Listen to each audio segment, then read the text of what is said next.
Shalom. Shalom. Shalom, shalom. Sehat selalu ya. Puji Tuhan. Aman, alhamdulillah. Puji Tuhan, luar biasa, aman. Untuk penginjilan.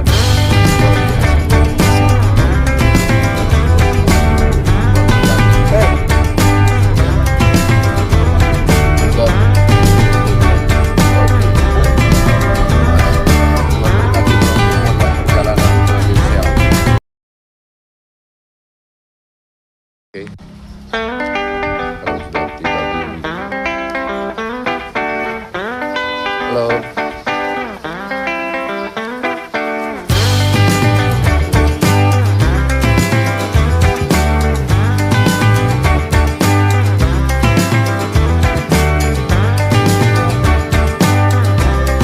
Akan selamat sejahtera sehat sentosa, selamat panjang umur dan bahagia. Selamat panjang umur dan bahagia. Ini belalang ya, terperangkap di kaca depan. Bisa orang bayangkan di keadaan sekarang ini, dia tersiksa dengan keadaan dia sendiri. Sampai di pengembalaan Pendeta Heri Kaulur di jemaat Pempasok. Jadi semuanya berjalan dengan baik. Kata Tuhan, GKI sudah dari periode ke periode membentuk tim untuk berorganisasi, tetapi tidak sampai final. Itu sejak tahun 1955 sudah ada tim dibentuk, dan periode-periode dibentuk juga tim tersebut, tapi tidak sampai tuntas. Dan bersyukur kalau periode ini atau 2026 kami bisa menyelesaikan pedoman organisasi yang walaupun tidak sempurna 100%, tapi dasar-dasarnya sudah ada dan tentu akan disempurnakan lagi. Jadi setiap organisasi ini berlaku 5 tahun. Jadi berlaku sampai tahun 2030 organisasi. Sama dengan ADRT. Jadi setiap ada ADRT yang baru harus ada organisasi. Jadi semua otoritas itu ada pada gembala sidang. Kenapa diberikan? Karena sesuai dengan konteks firman Tuhan. Jadi yang mengangkat dan memberhentikan para majelis gereja itu adalah gembala sidang. Dan tidak boleh ada sistem untuk pengangkatan lewat pemilihan. Tidak boleh. Jadi nggak boleh. Kenapa? Karena gembala punya otorisasi untuk hal itu. Jemaat tidak boleh mengatur pengembalaan. Itu sistem yang sudah kita bangun sekian lama. Jadi kalau ada pengembalaan yang pakai sistem yang lama, memberi seluas-luasnya untuk pengangkatan majelis gereja itu ditentukan oleh majelis, itu salah. Jadi mulai sekarang kalau ada yang pakai sistem itu harus dirubah, supaya betul-betul otorisasi pengembalaan itu betul-betul beliau itu atas kehendak dan ketetapan Tuhan, karena ini juga diatur oleh anggaran dasar rumah tangga dan turunnya pedoman organisasi. Jadi konsekuensi logis dari semua itu, tentu gembala sidang harus dengan wise, dengan bijak untuk menetapkan segala sesuatu keputusan. Tentu karena turunannya di bawahnya harus diangkat dan diberhentikan oleh gembala sidang. Itu otoritas Tuhan sesungguhnya. Jadi kaitannya dengan kongregasional sinodal ini mengunci kepada kita supaya pemahaman tata kelola otonomi yang terbatas itu, karena pada akhirnya kenapa ada sistem sinode di situ? Kenapa ada sinode di situ? Karena kalau bicara sinode, semua terpusat kepada sinode dengan melibatkan warga gereja. Jadi pimpinan-pimpinan di bawahnya yang dibentuk secara terpola, jadi pimpinan pusat, majelis daerah, sampai kepada wilayah dan pengembalaan harus mengikuti sistem itu. Nah, kita kondisikanlah bahwa untuk yang mengangkat gembala dan memberhentikan gembala itu ada pada level majelis daerah. Yang dimaksud dengan otonomi terbatas itu adalah pastoralnya, gitu ya, itu ditetapkan dan ditentukan oleh gembala gereja. Tidak boleh yang lain. Termasuk pengaturan keuangan di dalamnya, termasuk penataan pelayanan. Soal gembala sidang untuk menetapkan, menugaskan kepada orang-orang yang beliau percaya, tentu para majelis, itu lain soal. Tetapi semua itu terpusat pada otorisasi gembala sidang. Ya, sudah memang begitu dia punya keadaan. Kita mau pakai teori apapun, mau tinjau dari segi bibliologi, secara alkitabiah memang sebegitu. Ya, sedangkan untuk menghitung saja persepuluhan, Alkitab katakan harus lewat tongkat gembala. Apa artinya tongkat? Tongkat artinya kekuasaan. Ya toh? Jadi dari tongkat itulah bisa lewat seluruh persembahan, mau dia tatanan, dia apapun bentuknya, persepuluhan, korban-korban lain-lain, itu ditetapkan oleh gembala. Penggunaan, pemakaian keuangan semuanya itu harus gembala sidang. Tidak boleh ada bendahara yang mengatur gembala. Tidak boleh, karena ada beberapa gereja yang gembalanya mengeluh, oh kami diatur oleh bendahara. Jadi semua seolah-olah terpusat. Saya bilang bendahara tugasnya adalah sebagai administrator. Dia yang mencatat keluar dan masuknya. Tapi siapa yang memberi perintah adalah gembala sidang. Tidak boleh terbalik. Ada beberapa gereja, nggak banyak, 1-2, yang tiba-tiba gembala mengeluh bahwa aduh kita tidak bisa bikin apa-apa. Semua terpusat, sampai persepuluhan diatur oleh gembala, oleh bendahara. Ini yang salah, dan ini sudah sesat dan menyesatkan. Tidak ada boleh seperti itu sekarang, karena sudah diatur oleh aturan yang jelas, baik anggaran dasar, anggaran rumah tangga, dan pedoman organisasi dan turunannya. Oleh karena itu, Bapak Ibu sekalian, kita akan menemukan kongregasional sinodal, sistemnya betul-betul sudah dipertimbangkan secara matang.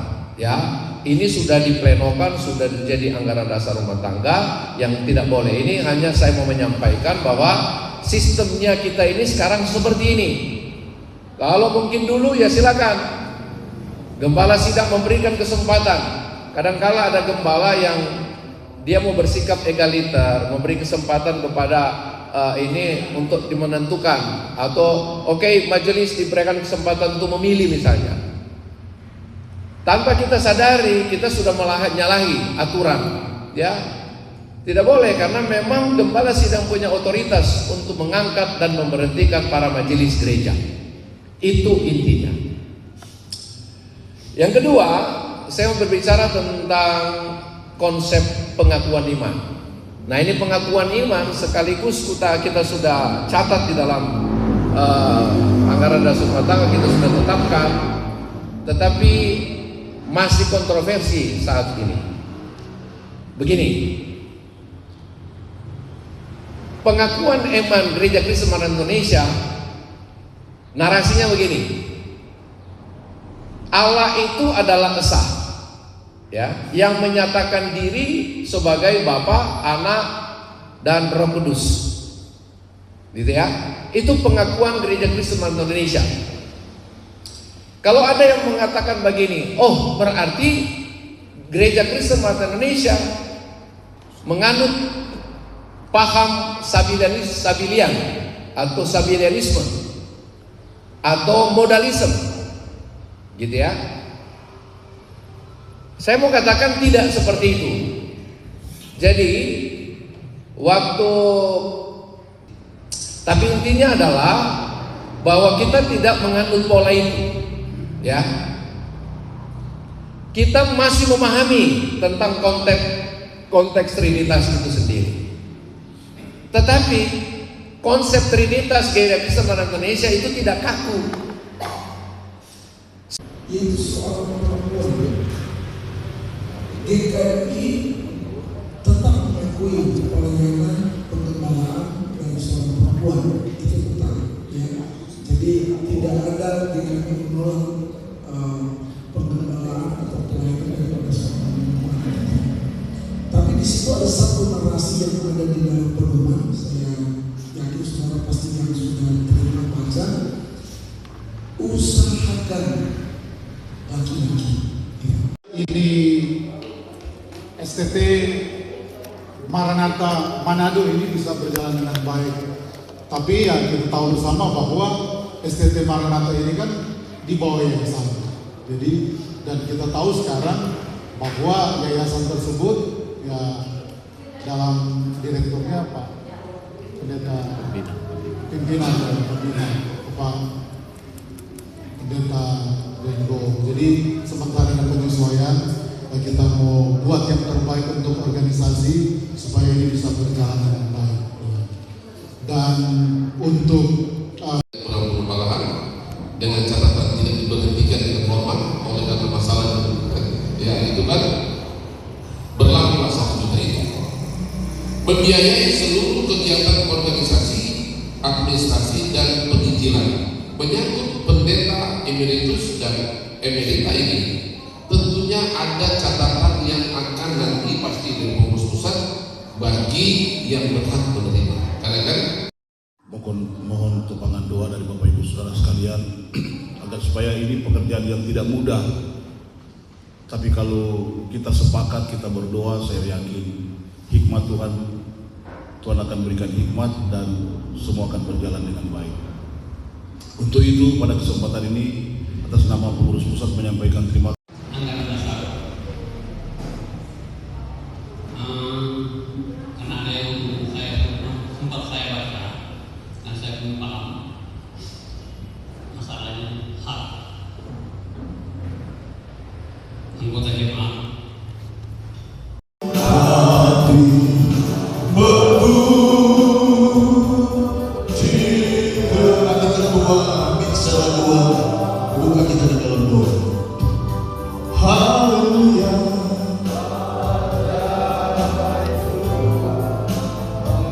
Terima kasih Tuhan, doa ajaib.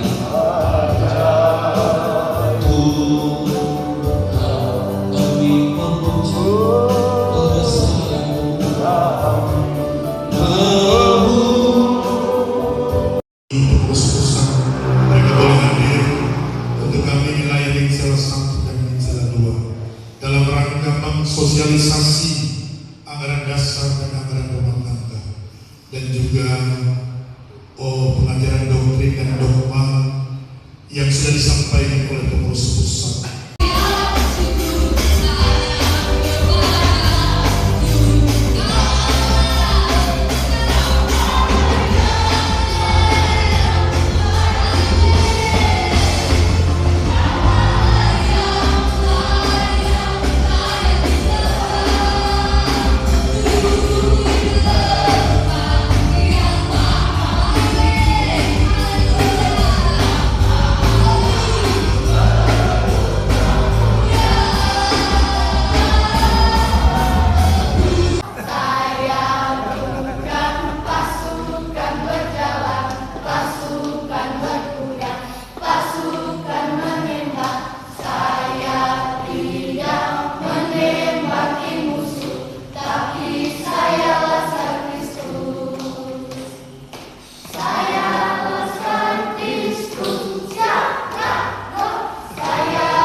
Ketika tahun 56 mereka berperang dengan bangsa Arab, mereka tampil sebagai pemenang. Dan fenomenal terjadi tahun 67, perang 6 hari. sehingga dataran tinggi Golan, Sinai, tepi barat Sungai Yordan itu mampu direbut oleh orang Israel. Yang dulunya wilayahnya kecil, tetapi janji firman Tuhan ketika disampaikan kepada Yosua, Yosua tangkap pesan Tuhan ini, saudara-saudara. Sehingga pada tahun 6 tahun kemudian, tahun 73, ketika mereka lagi merendahkan diri kepada Tuhan, ketika mereka merapat dengan Tuhan, ketika mereka mendamaikan diri mereka kepada Tuhan, tiba-tiba terjadi serangan daripada bangsa Arab. Tidak ada satu bangsa pun di muka bumi ini lagi tidak siaga, tidak lagi bawa basoka, tidak lagi bawa senjata perang. Posisi mereka lagi merendahkan diri kepada Tuhan. Ingat, orang Israel terkenal dengan kalau maeskesi, kalau mereka berpuasa itu ekstrim. Binatang-binatang peliharaan pun tidak boleh berkeliaran, tidak bisa makan.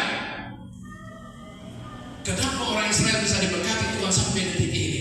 Karena mereka konsisten dengan apa yang disebut dengan korban yang mereka naikkan kepada Tuhan. Ada waktu-waktu mereka harus mendamaikan diri mereka. Shalom. Saya ada di keluarga Ulur Katedo. Puji Tuhan. Ini masih dengan teman-teman satu perjuangan. Satu tim lengkap karena ini semua pakai baju kebesaran. Apa kabar Pak Ulur? Sehat? Makasih so kasih tempat untuk orang istirahat sekaligus shower di sini mandi. Terima kasih. Berkati Pak. Oh puji Tuhan. Amin, amin. Boleh mulia sedikit ini rumah ya. Rumah ini rumah besar. Pak Ulur bilang untuk pakai untuk hamba-hamba Tuhan nginap. Jadi dibikin besar-besar. Nama apa? Oke. Oh ini berapa kamar semua?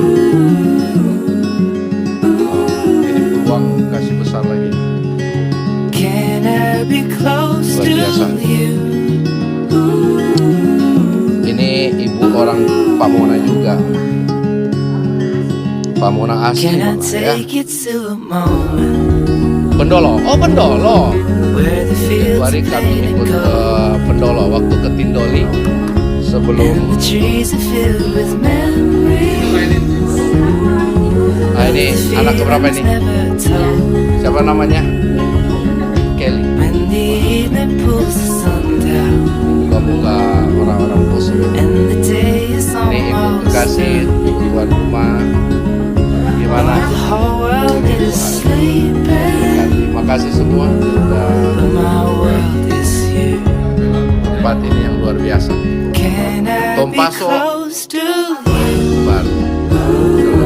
Saya juga merasa bangga karena ternyata pengurus pusat ingin berkunjung di penggalaan kami, bahkan juga sekaligus saya pikir bahwa pengurus pusat memperhatikan kami yang ada di Tompaso baru ini. Dan bukan saja memperhatikan, tetapi ingin supaya kami di Tompaso baru ini akan mengerti bagaimana sebetulnya kewajiban, tanggung jawab dari gembala setempat, demikian pula majelis dan jemaat Gereja Kristen Maranatha Indonesia yang ada di Betani Tompaso Baru. Jadi saya bangga punya pengurus yang betul-betul saya percaya bahwa bukan hanya memperhatikan di Tompaso Baru, tapi mendengar sudah beberapa tempat yang dikunjungi, dan saya percaya bahwa pengurus pusat ini memang sungguh-sungguh memperhatikan bagaimana gembala-gembala dan jemaat-jemaat yang ada di Gereja Kristen Maranatha Indonesia. Oke. Puji Tuhan, Tuhan berkati berkaitan dengan sosialisasi dari Majelis Pengurus Pusat tentang anggaran dasar dan anggaran rumah tangga Gereja Kristen Maranatha Indonesia serta pedoman untuk GKMI. Kami Minsela 2 mendapatkan input yang sangat luar biasa untuk pemahaman regulasi untuk GKMI ke depan, dan ini yang menjadi acuan dan ini menjadi pedoman bagi kami para gembala-gembala sidang yang ada di wilayah Minsela 2 untuk perkembangan GKMI ke depan. Tuhan berkati, semangat GKMI terus maju. Puji Tuhan, melihat animo daripada GKMI yang ada di Minsela 1 dan 2, saya percaya bahwa GKMI akan semakin maju, semakin berdampak, dan nama Tuhan dipuji, dipermuliakan sampai Tuhan Yesus datang. Haleluya. Puji Tuhan, makasih. Saya bersyukur sudah dikuatkan oleh firman bagaimana kita GKMI akan lebih maju ketika ada persatuan, ada pembukaan diri, tunduk kepada otoritas. Itulah akan mendatangkan mujizat. Itulah firman Tuhan yang kita dengar tadi. Maka saya himbaukan seluruh hamba-hamba Tuhan maupun seluruh bapak-bapak gembala, panitia di mana kita, mari kita bersatu hati, tunduk otoritas, tunduk kepada pemimpin. Ya, hari ini bagi saya pribadi Tuhan mengajarkan kita bukan cuma strategi kemenangan, tetapi ada suatu strategi ilahi yang Tuhan taruh dalam kehidupan kita. Kadang-kadang kita merasa kita jago, kita menang, padahal bukan kita. Ada kekuatan strategi ilahi yang sementara Tuhan kerjakan juga buat pemimpin kita untuk boleh kita meraih situasi-situasi yang hebat di akhir zaman. Penuaian besar, lawatan besar terjadi di GKMI. Apresiasi kepada pengurus wilayah Minsela 1 dan 2, khususnya kepada Gembala GKMI Brigadier Pasumaru yang memberikan kesempatan bagi pengurus pusat untuk melaksanakan tugas di tempat ini, dan luar biasa penyambutan mereka. Apresiasi kepada mereka. Gimana Pak Ketua Umum, setelah antusias jemaat Tuhan yang ada di BKMI Kompas Baru secara keseluruhan GKMI Minsela 1 dan 2? Luar biasa sama jemaat, mereka menyambut tamu sangat luar biasa dengan ketulusan hingga pusat dan keamanan. Dari banyak mereka itu luar biasa.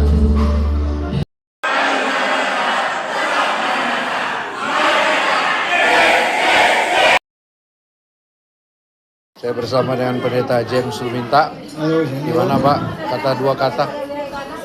Luar biasa, kami ada di Minahasa Selatan, Minsel 1, Minsel 2. Luar biasa penerimaan dan respon mereka terhadap pengurus pusat.